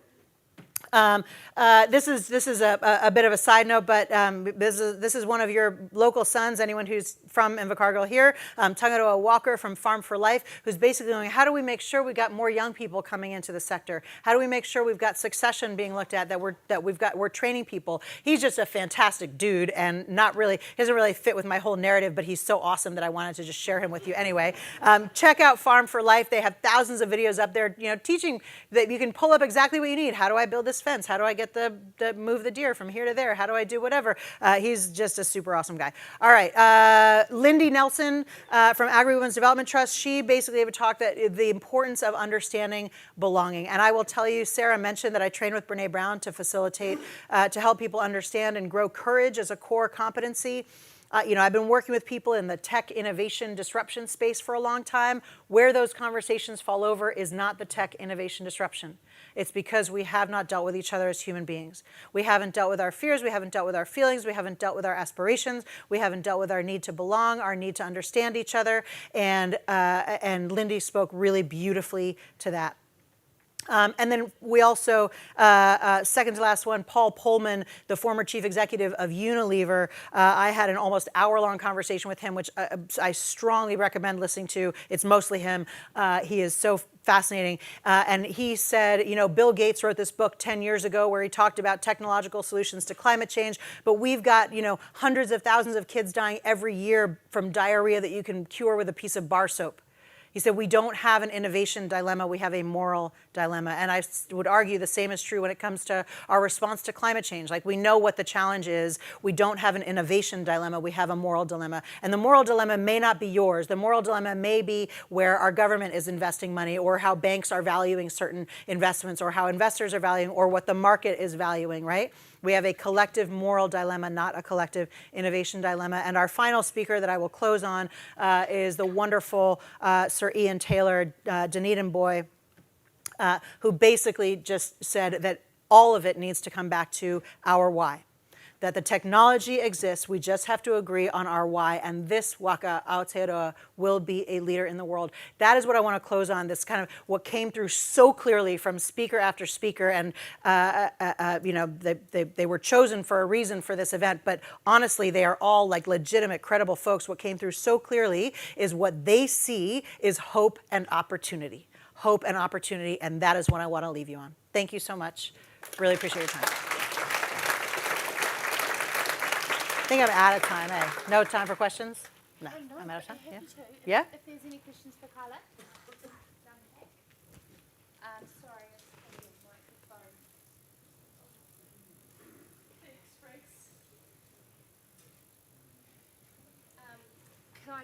Can I just state by saying I actually did a quick Google, and Paul Pullman's video is on the Etepu, but the BOMA YouTube. So I'm definitely going to go back and watch that one as well. Hi, Kyla. Really enjoyed your presentation. Thank you. Petri dish experiments with biological systems show that exponential increases, like we've seen in your presentation, inevitably end in a pretty sticky collapse. If you expand that to the human population, what does your exponential theme have in store for us? Yeah, 100%. So there's and this is such a good point that you raise, and a really substantive difference between substrate-enabled technologies, which I would argue biological systems are substrate-enabled technologies, right? Like just like photography, film photography is dependent on the physical film, creating additional humans dependent on physical humans to create more humans. Substrate-enabled technologies versus information-enabled technologies. And the main difference, and the reason why information-enabled technologies kind of keep taking us off guard, is because we know in biological systems that we rapidly hit a ceiling and it all turns to custard, right? But with information-enabled technologies, what happens is every time we max out on a particular technology, another technology comes along to continue the underlying trend. The trend is not, if the trend were only the physical transistors, Moore's Law will be over at some point. But what happens is another trend will come along, another kind of technology, to continue the price performance thing, which is it's almost it's an abstraction of the idea, right? So the next one that's looking to come down the pike is quantum computing, right? Quantum computing, it's not transistors on a chip, it's something totally different, but it will continue that underlying trend, doubling of price performance. Human populations are looking to level out. not for a little while. I think 9 or 10 billion is the number that I've heard tossed around. If we want to reduce the human population, the number one thing we can do is educate women, and particularly educate women in developing countries. That is Steve said, the biggest lever that we have for climate change is Asparagopsis in cattle. The biggest lever that we have for reducing the growth of human population is educating women in developing countries.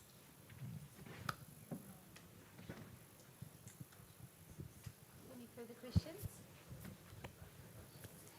Terrified everyone. I don't think we should go there.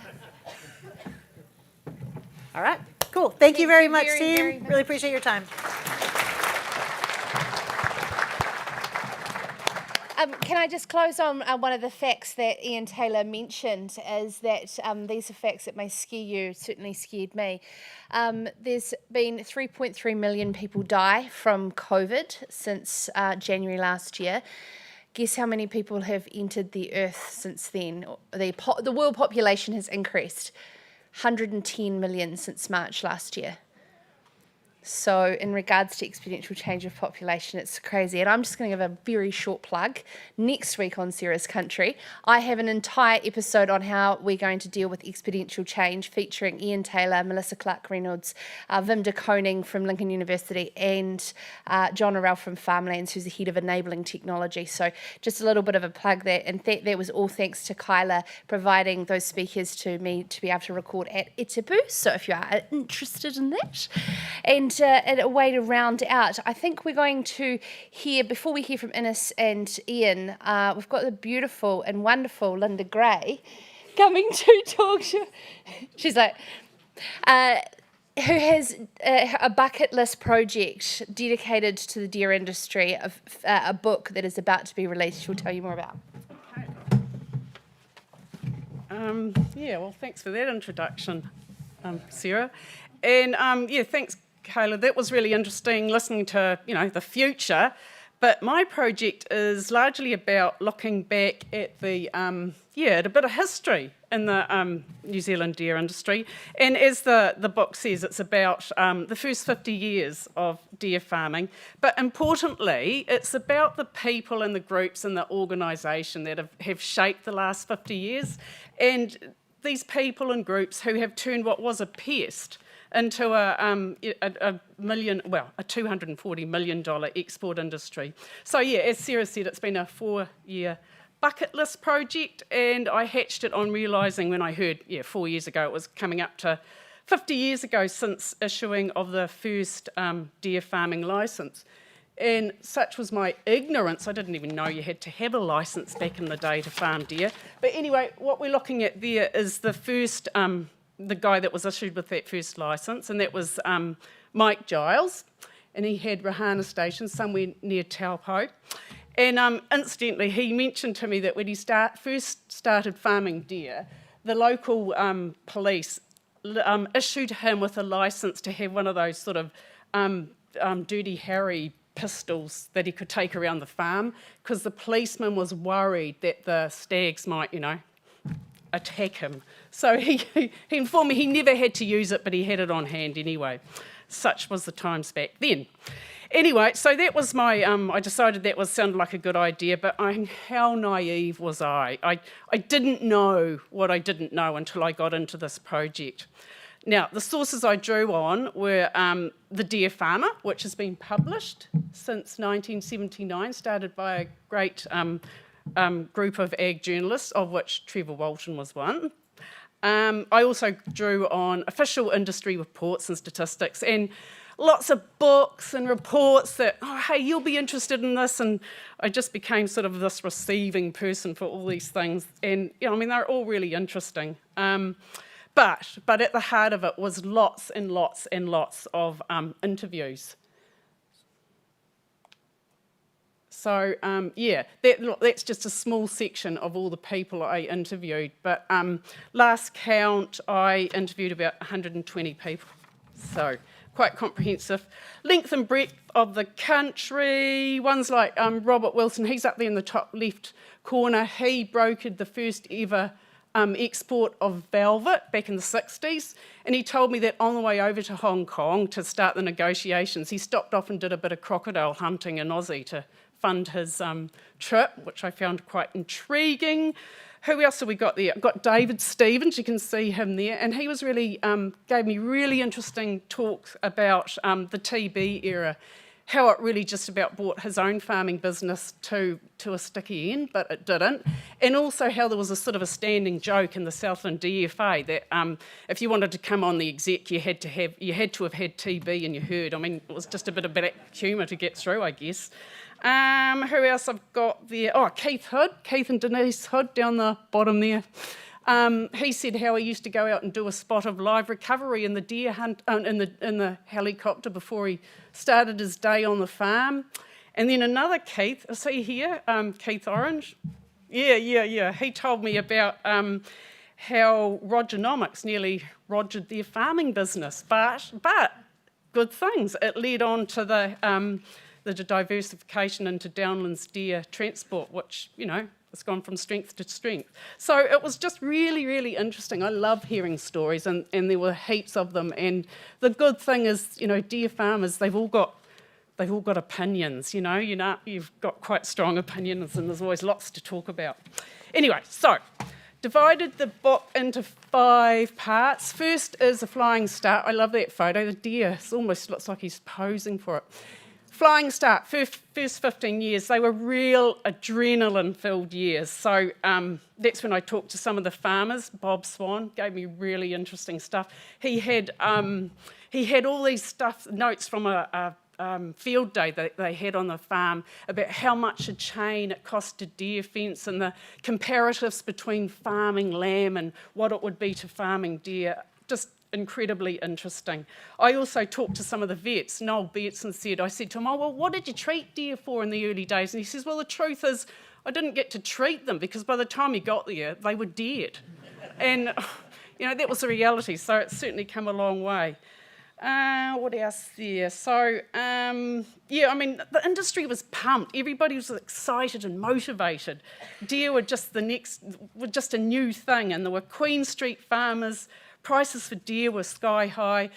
One guy told me about a 3-legged hind he sold for $4,500. True story. Yeah. So, industry going gangbusters. Seemed that the only way was up, but then the handbrake came on, and that's, I've called the second part of the book, the business years. And yeah, as I said, we talk about Rogernomics. A lot of the Queen Street farmers that were around in those first years headed to the hills. And the farmers that stuck with deer, they had to actually start learning to farm them for productive worth. And that's during the late 80s and 90s. It's when quality assurance kicked off. And then beyond the farm gate, there was a lot of talk about how to differentiate and actually market farmed venison to the world. And that led to Savannah. And I was just saying to Innes before, it would have to be the first example of an appellation program for a red meat. So, you know, you guys, you've been trailblazers, thought leaders, all of those things. And I don't think we give ourselves enough credit for that. Now, what did we move to next? Oh, the big time. Yeah, this is when things got a wee bit, you know, tense at times. There was a lot of rapid growth in the industry, and there was a lot of reshuffling and ructions. And I'd have to say bit of argy-bargy, especially in that venison processing sector. Some of the early companies, they exited. It was just too much for them. Others pushed and shoved for a greater piece of market share. And then there were newcomers, such as the Alliance Group. According to me, you came into the venison sector in 1997. And just before that, Mountain River, they also came within the venison processing sector. So, yeah, really exciting. There were also ructions amongst the NZDFA and GIB, caused by more R words, government reform, which led to referendums, lots of squabbles, and ultimately the restructure of the GIB to Deer Industry New Zealand in 2002. Meanwhile, back down on the farm, this is when we saw the kick-off of a lot of benchmarking projects and programs. So I talked to Ian Walker and a few others about some of those projects. I'm thinking of the Hawke's Bay Deer Performance Project, Deer South and Deer Master in South Canterbury. Right, okay, changing landscape. That was sort of the next decade. Oh God, where have I gone here? There we are, changed landscape. So this was from, sort of the early 2000s to the first decade of the 2000s. And it's when the industry had to regroup and reset following a few years of roller coaster venison and velvet prices. There was a rapid of destocking and some farmers walked away. And there was another threat too, of course, dairy expansion, especially in Canterbury and down here through Southland. And it really was a rough time. And I had an interesting talk to John Skerr, who was very much involved. And he said, it was a rough time. But in true style, rose to the challenge and hatched an industry productivity strategy and included in things like the focus farms. And I enjoyed talking to a lot of the farmers that were involved with that. They said it was really good, but it was quite challenging at times to be farming in a goldfish bowl.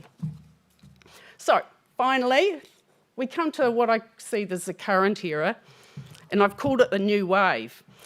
And we've been alluding to that over the last 2 days about the PIP and the P2P, all these things that we've taken on board to lift the industry and attract new blood. So advanced parties, next generation. Now there's another thing. I noticed that Beef and Lamb, now they've started next generation programs. I mean, that's 7 years after we did it. So anyway, copying is the greatest form of flattery.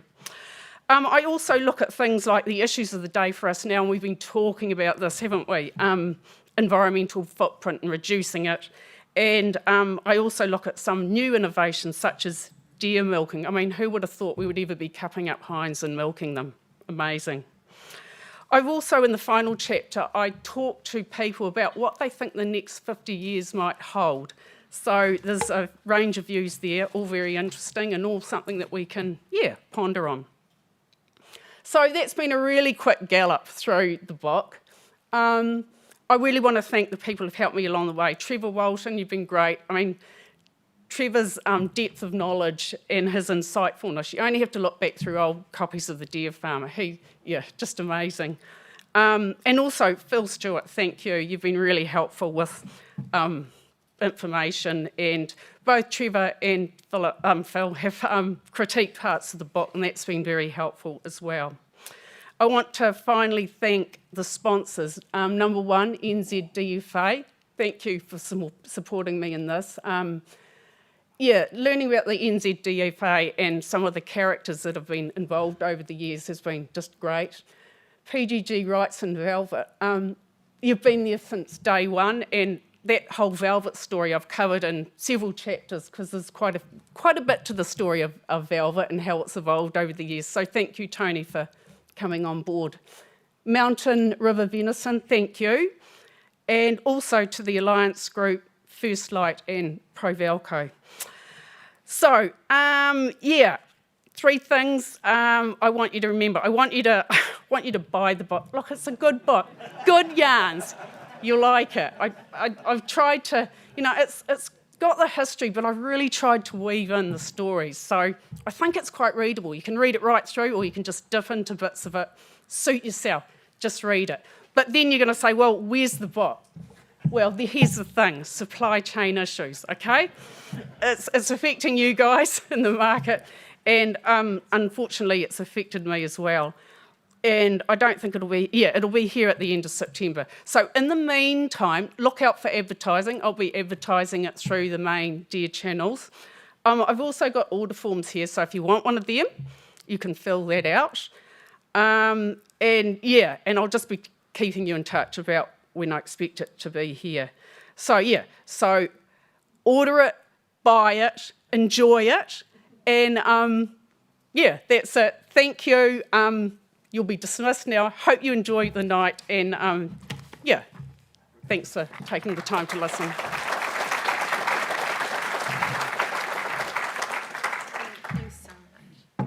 Thank you, Linda. You're so fabulous, and all of your hard work is so appreciated. I'm speaking on behalf of everyone in this room of doing that. It's a huge effort, and you've been able to capture the history of the deer industry, so thank you so, so much. I'm just going to hand over now to Innes and Ian, as well as John Somerville, for a bit of a wrap-up on some of the key messages that have come out for them before, of course, we get into some giving away some prizes.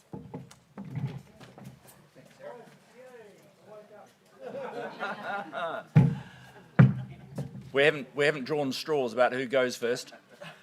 So I'll go first. So I'll keep mine really brief. Hey, Kyla, pretty excited. If you're still in the room, that manipulating seeds and plants with lights, that looks pretty damn interesting. And I was reminded. Jamie told me the other day that they were doing a similar thing with stags and velvet a couple of years ago. No. Jimmy and Jim, like 25 years ago. Yeah, that's pretty cool.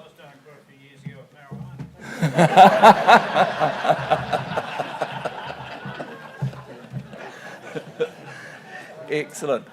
I'll talk to you later. So we kind of almost come around a wee bit of a circle there. Ian did lead off with a little bit of a review of the deer industry. I'm really looking forward to reading Linda's book when it comes out. I mentioned a couple of times, and it has come up over the course of the day, telling our stories is so important, both in order to maintain this connection that we have as a community, but also so that our wider audience, our New Zealand society and our international customers understand who we are and that we put so much care and effort into producing the products that they enjoy. I imagine that we all will. Thank Tony for pulling the program together. I also want to thank all of my team, my friends at DINS, for all of the work that they put into their presentations and making sure that this conference is a success. They carry on with their day jobs, but attending conference is on top of that. It's a real highlight for us to come out and meet you all at the conference each year. So thanks, guys, wherever you are. It's a good effort. Thank you. Over to you. Thanks, Innes. I certainly won't speak for hours. We could, and I think in the board session earlier on, Mark gave a very good summary of a lot of the things that have come up in the talks over the last couple of days. But just a couple of highlights for me. The first thing is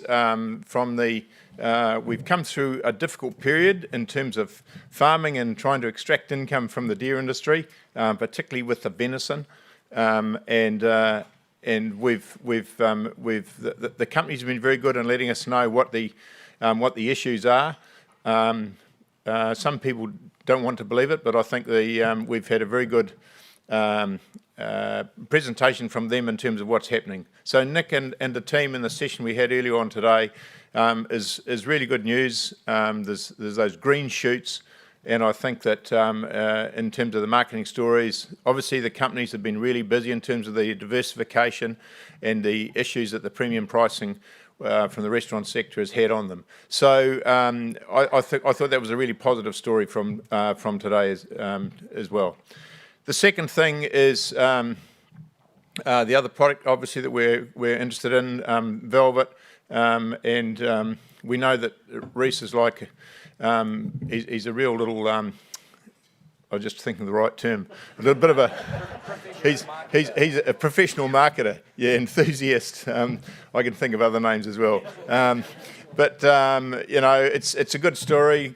Great to see the technology used the way it's been over the last couple of days, which I think has been really positive, and get those input from those Koreans. From Felix and so on. So I think we've all been on that bandwagon of trying to of enjoying the resilience that there seems to have been in the velvet market. So that's another positive that comes out from my perspective. The third thing, which is really important from an industry point of view, is the environmental component of the program. And I think we've got to really thank Lindsay for his input and Phil for his assistance We've got some interesting challenges in the whole, in the whole farming sector. But I firmly believe that provided we're listening to good information and we're making gradual changes in terms of the physical attributes on our farms and the way we farm, I think we can meet those challenges with those management changes, and none of them are insurmountable as far as I can see. So we have those, the whole issues around the clean water, the greenhouse gases, God help us, we still don't understand them properly, but we're getting there. So I think there's some really important messages there. If we wait to find out what the end result is from the government, we might be too late. We need to be making an approach. So I think those are the three things. So from a deer farmer point of view, I can say, from my feeling is we've had a very positive conference.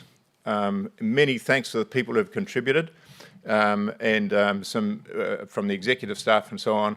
And Tony Pearce, wherever he is, once again, many thanks. Well done.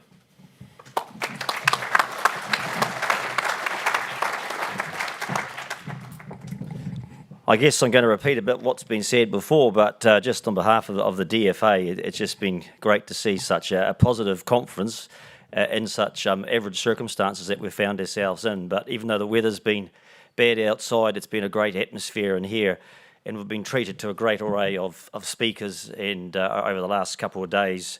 And again, just like Innocent Ian, I'd just like to thank to Tony Pearce for all the work he puts into these conferences, because we know Tony puts his heart into these conferences, and it's great to see a great turnout in the end. And also like to thank the DINs and their staff for all the work they do and the support they give to this conference that make it happen.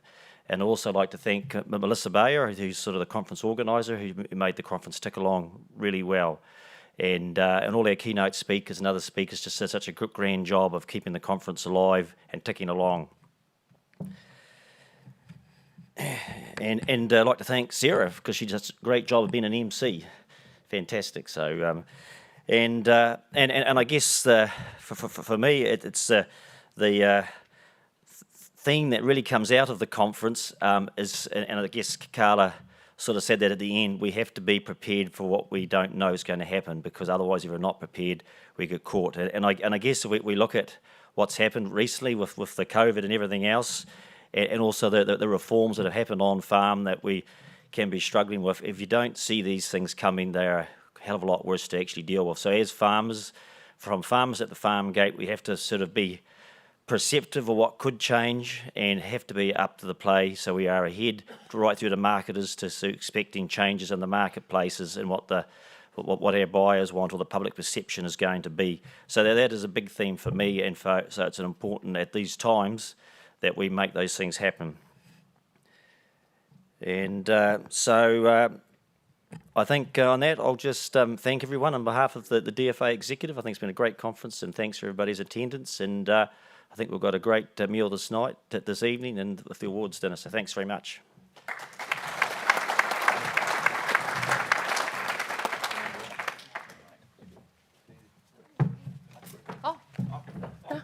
No, you don't have to. Stay there if you like. Hey, thank you so much for that, John.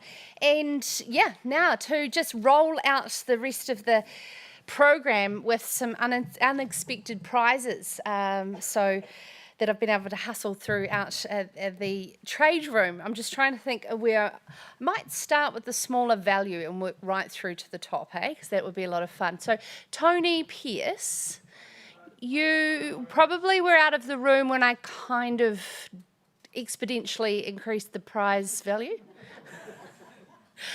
So I believe it's some wine and maybe some venison as well. Yeah, good sport. So this was to do with the scoring of the trophy antlers that was provided by Richard and Sarah Burden, and who got the closest? I don't know what the score is. Oh. 445.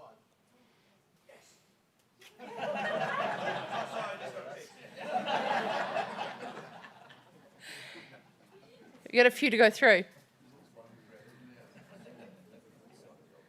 Who thinks they were the closest?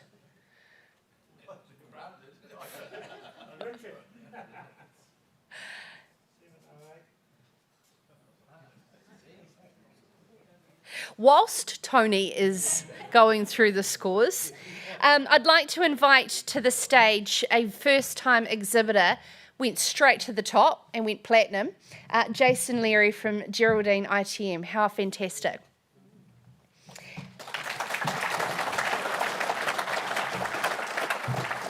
Now, before we give away the incredible prizes that we've been mentioning throughout the day, I'd just like to hear for a few words from Jason with regards to why he has got involved with the Deer Conference.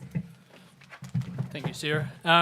It's very proud to be here and as a sponsor for the first time in that, and as Sarah mentioned, straight to the top of the tree, but why not? So ITM, just to give it for those that you don't know, is a cooperative, very similar to a lot of farming operations, which has just come 30 years old this year.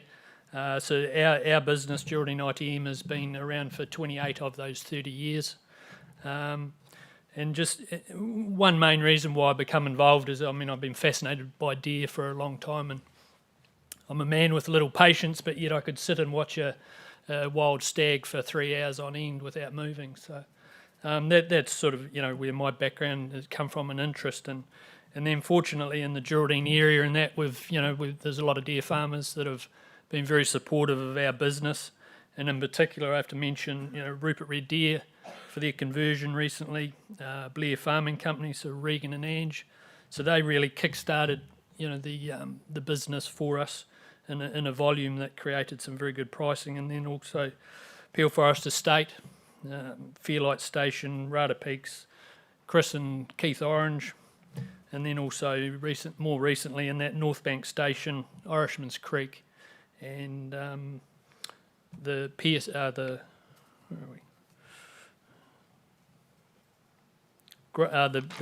from Pleasant Point. There you go. So without their support in that, I couldn't have funded this type of sponsorship and that. So I just, so they've supported our business. So I feel like, I'm very keen to support your industry and keep things going. And then also I need to enable me to be competitive in the marketplace and that. I've had a great deal of support from Baynet, and again, so been very generous with the giveaways today. And also Georgia from Tornado Gates has been very supportive as well over the last few years. And also Stewart's Timber from Tapanui and that have been my main timber post supplier among a few others. So we just like to think that we can provide a top quality product for a competitive price, and all that we ask in the future is that you bear us in mind when you have some projects coming along. And so without further ado, we've got some winners to announce. Fantastic, and I understand, where should we list? Jason would love to get a photo with some of the winners as well. So we have the netting, the bayonet netting, that is able to be delivered to anywhere around the country? Yes.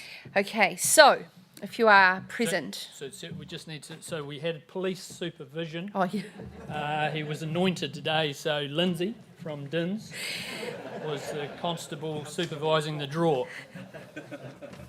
Fantastic. Rebecca Stevens from Blenheim, Bruce Allen from Gore, Adam Waite from North Bank, Andrew Fraser from Mount Cecil.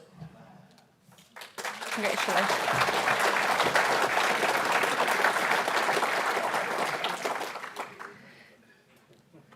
Awesome. Sorry, I was just struggling to read your writing. Well done, Bruce. Good job. Awesome.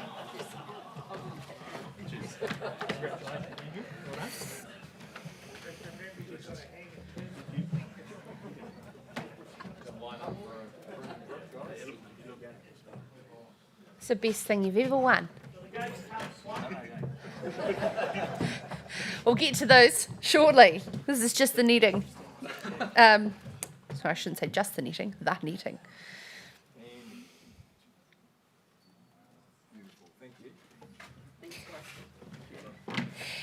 And thanks to Tornado, we have 4 heavy Holden gates, 4.27 metres, delivery anywhere within the South Island.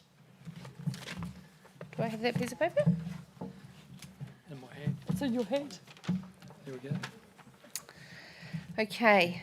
Roger Preston from Winton. Lorna Hum from Mount Somers. The point counter, Tony Pierce from Dunedin. And the man who the Deer Gate was invented or named after. It's quite ironic, this one. Paddy Boyd.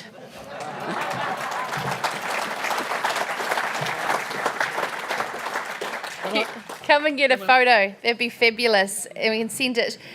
We ended up in the Tornado Instagram. Yeah.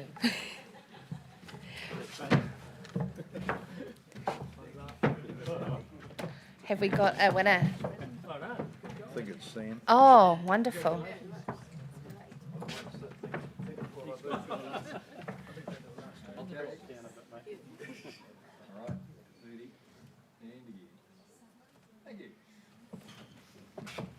Fantastic. Thank you so much, Jason and Marcus from Bayonet, for coming up and doing that. I think it's really special that we acknowledge and support all our sponsors wherever possible. And going to the 15 pallets of Pinot Noir and 3 tonne of venison. DFA, you'll be right way.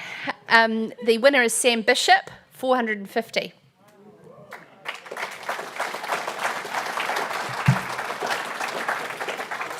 No, that's okay. See Tony after. At least, do you want to get a photo? Yep.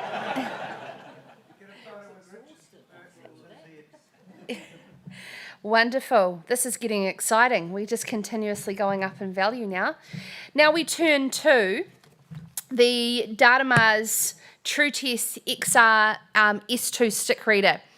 It's a fabulous piece of technology with 1 million scan tag memory, capturing up to 15 pieces of different customized information, all Bluetooth to a data link app in your weigh scales to enable easy EID reading and, of course, that ultimate important thing, NATE compliance. I would love to invite up Martin. Is he here from Datamars? Awesome. Fantastic. Thank you so much. Can we have a round of applause, please, to Datamars for being involved? Now, if you can remember my one request is to grab the piece of paper down there and let me know your key take-home from the conference. I'm not even going to ask for any more. I got 1 entry, and so therefore I believe she deserves to win it. The take-home was, when the going gets tough, the tough farm groups get going, get together and tell our story. Also, number 2, need to reduce the cortisol and the stress factors by breathing. Congratulations, Lorna, on taking home a very well-deserved prize. Look what happens when you follow instructions. It's incredible.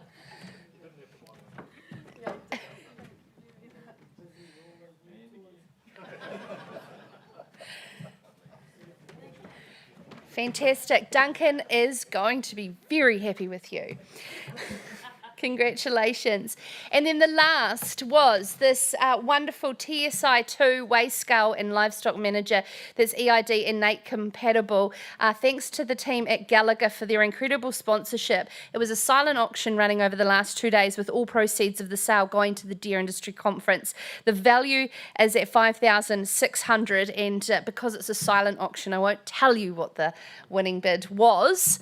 But could I please ask Lindsay from... and to come up from Gallagher to announce the winner of this incredible silent auction. So you didn't technically win anything, you still have to pay over money, but... That's the good part. Yeah. Hope the sales go into my region. And the winner is Sam Martin. Congratulations, Sam. Sam's here. Sam's not here to collect, but we'll certainly send him the invoice. By all means. Thank you very, very much to all of our incredible sponsors, Alliance, Data Mars, FMG, Gallagher, Geraldine, ITM, Rabobank, Silver Fern Farms, Allflex, Bayonet, Duncan NZ, Venison, First Light, Leader Products and Osprey. It's been absolutely incredible support for this year and the ongoing years and previous. To sign off, I just want to thank you all personally for having me involved as your MC after nearly 10 years of being involved with the Deer Industry Conference. It's an absolute pleasure to have this role, and I haven't taken it lightly at all.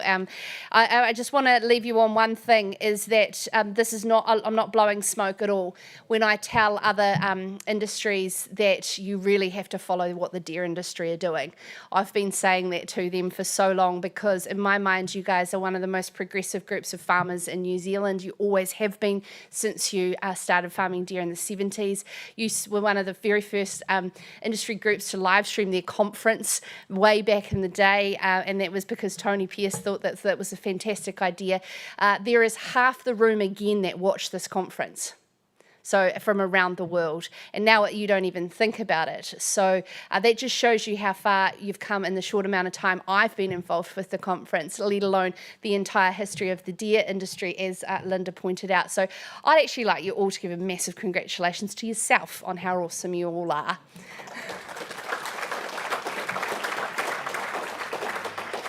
And you'll also be awesome if you're sitting down at 7 promptly. And apologies that has gone over, so therefore the buses will be the same, leaving at 7:15 from the hotels. 7 o'clock is the Deer Industry Awards downstairs here in the Bill Richardson Transport Museum. I'll see you all back tonight. Thank you so, so much.